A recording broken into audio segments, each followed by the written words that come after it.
কয়েকদিন আগে যখন গরমকাল ছিল তখন সকালবেলা উঠে রেডি হয়ে হাসি মুখে দুজনে চলে যেতাম কলেজে। কিন্তু তারপরই আমাদের লাইফে এন্ট্রি নিল শীতকাল। প্রতিদিন 7টার সময় ঘুম থেকে উঠবো ভেবে শুই, কিন্তু উঠতে উঠতে বেজে যায় 8টা। ঘুম থেকে উঠলেও বিছানা ছেড়ে উঠতে পারি না।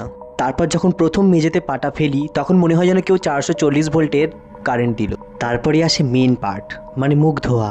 কাঁপা কাঁপা হাতে নল খুলে চিন্তা করি যে হাত দেবো নাকি দেবো না, কিন্তু তারপরেই যখন হাতটা প্রথম ঠান্ডা জলে পড়ে তখন কি হয় দেখো, মুখ হাত সব অসাড় হয়ে যায়। স্নান করতে যাওয়ার আগে চিন্তায় বসি যে গায়ে জল দিলে জমে যাব না তো।